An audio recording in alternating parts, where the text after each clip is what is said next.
and Maul replied to Joe Budden. Long story short, Maul didn't like the disrespectful shit. Rory, from his side, he was like, hey, from the beginning, every time money was put in front of him, he would ask, what is this? And money was put in front of him, and he said, you know, what is this? And this time they got offended. And the vibes were, hey, well, then what was the Spotify deal? They got backlash with the reply, and it's like you can't just tell us what the deal is. Even before that, the what's calling deal, the title deal. Yeah. Joe was like, "Why you mentioning title? Why you mentioning my podcast with somebody else?" So and then they got the deal with title. But you could tell like he was like, this is mine. Not like, you know what I'm saying, like this is all three of us. Yeah, so from their whole thing is, it turns out they weren't like salary, they got a percentage. So they were partners. Yeah, partners. So when they would want to see the numbers just to make sure like, hey, does it add up? You know, they would get a little like a bullshit spreadsheet anybody could type any number into. So after a while they were just letting it go, and then like when Joe started acting just crazy, that's when, you know, the tension came up. That's obviously Rory and Maul's side.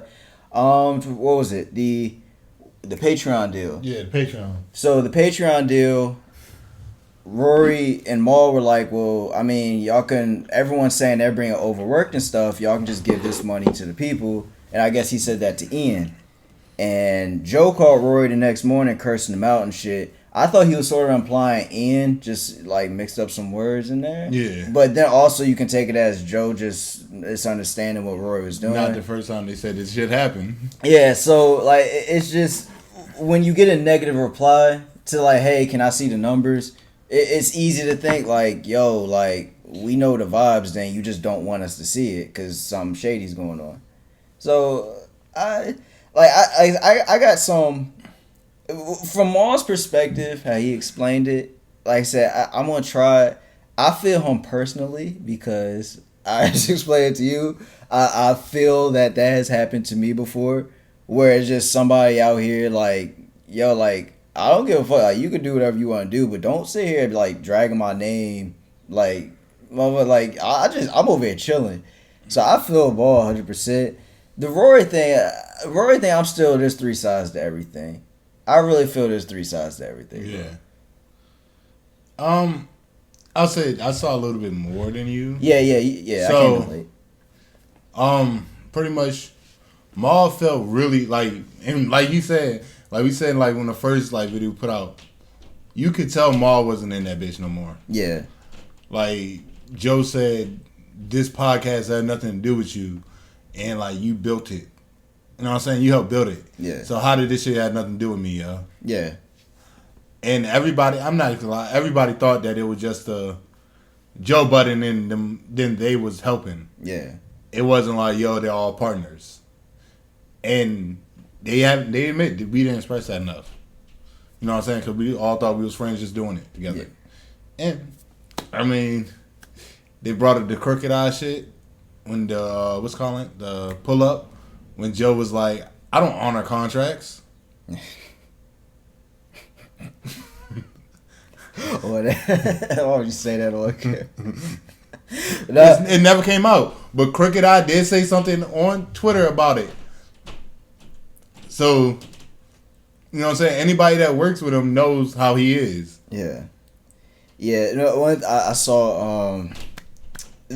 because we were right about the thing when Joe replied and said we found Rory at episode 9, picked him off the street. I was like, yeah, that's cap, because I know for a fact they were talking to Rory at the beginning of episode 2, so I knew that was cap. But it's still like and whoever doesn't understand the three sides thing, it said there's one side, there's another side, and it's in the middle. That's usually where the truth lies. I feel Maul's I feel goes along with everything, because I noticed Joe doesn't really.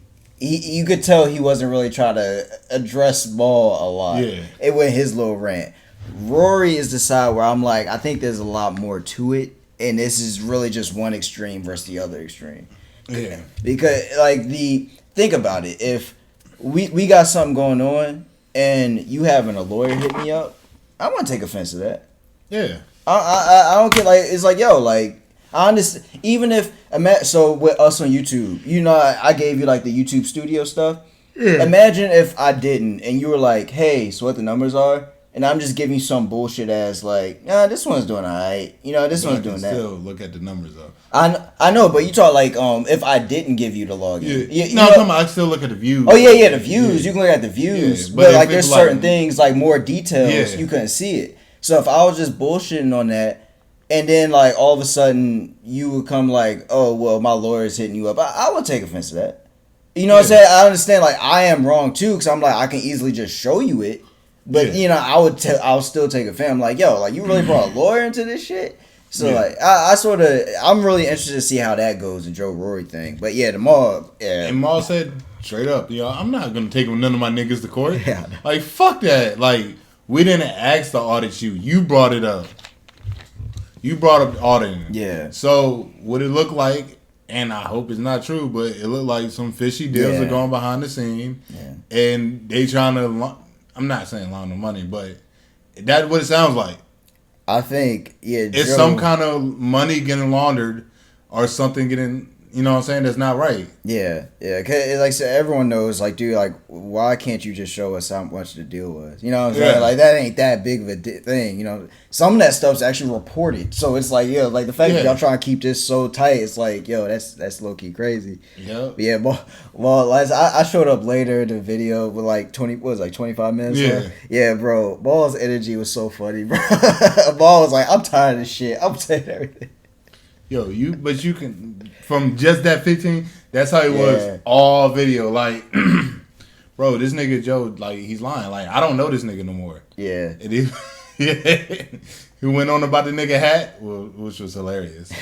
Like, but you could tell that man was done, yo. Yeah.